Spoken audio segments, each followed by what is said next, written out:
Assalamualaikum warahmatullahi wabarakatuh.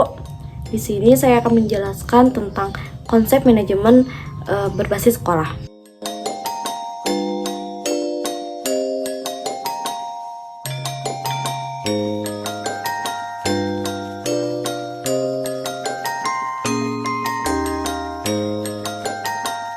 Istilah manajemen berbasis sekolah atau MBS merupakan terjemahan dari School Based Management. Istilah ini pertama kali muncul di Amerika Serikat ketika masyarakat mulai mempertanyakan relevansi pendidikan dengan tuntunan dan perkembangan masyarakat setempat. Pengertian dari manajemen berbasis sekolah juga menurut para ahli, yaitu menurut Mulyasa mengatakan bahwa manajemen berbasis sekolah merupakan salah satu wujud dari reformasi pendidikan yang menawarkan kepada sekolah untuk menyediakan pendidikan yang lebih baik dan memadai bagi para peserta didiknya.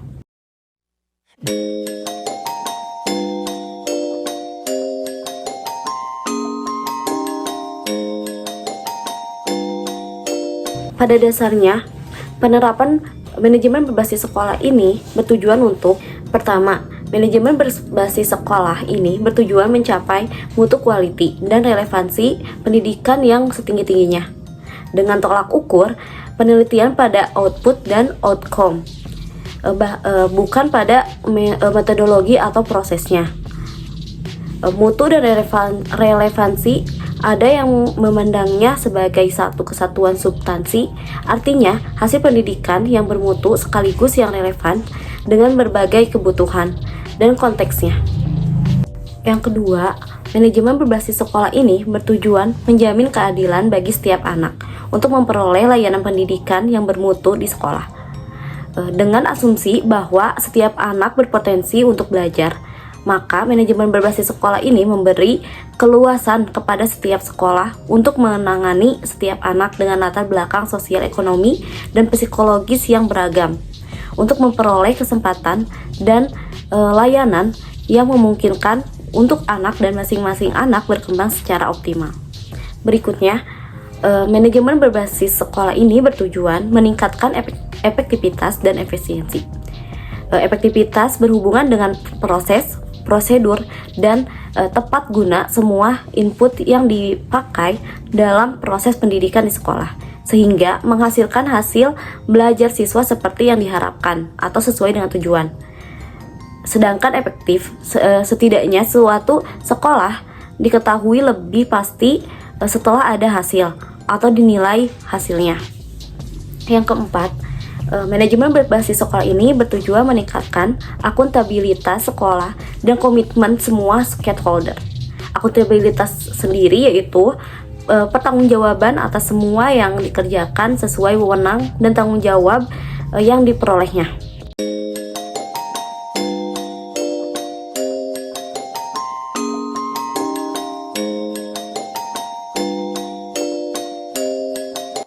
Untuk menerapkan manajemen berbasis sekolah ini juga ada 6 langkah yang perlu ditempuh, yaitu evaluasi diri atau self-assessment, perumusan visi, misi, dan tujuan, perencanaan, pelaksanaan, evaluasi, dan pelaporan.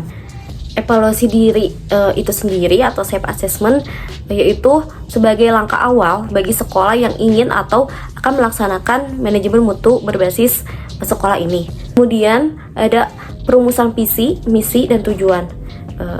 Hal tersebut yaitu bagi sekolah yang baru berdiri atau baru didirikan, perumusan visi, misi, serta tujuan ini merupakan langkah awal yang harus dilakukan yang menjelaskan kemana arah pendidikan yang ingin dituju oleh para pendiri atau penyelenggara pendidikan.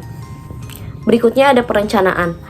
Perencanaan pada tingkat sekolah adalah kegiatan yang ditunjukkan untuk menjawab apa yang harus dilakukan dan bagaimana melakukannya untuk mewujudkan tujuan-tujuan yang telah diterapkan atau yang telah disepakati, termasuk anggaran yang diperlukan untuk membiayai kegiatan yang sudah direncanakan. Berikutnya ada pelaksanaan.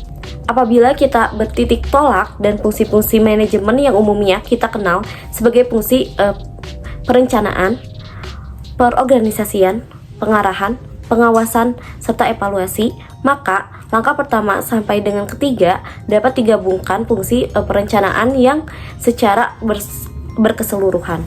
Berikutnya ada evaluasi. Evaluasi yaitu sebagai salah satu tahapan dalam manajemen berbasis sekolah. Kegiatan yang penting untuk mengetahui bagaimana kemajuan ataupun hasil yang dicapai oleh sekolah di dalam melaksanakan fungsinya sesuai rencana yang telah dibuat sendiri oleh masing-masing sekolah.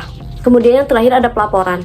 Pelaporan itu sendiri di sini diartikan sebagai pemberian atau penyampaian informasi tertulis dan resmi kepada sebagai pihak yang berkepentingan atau stakeholder.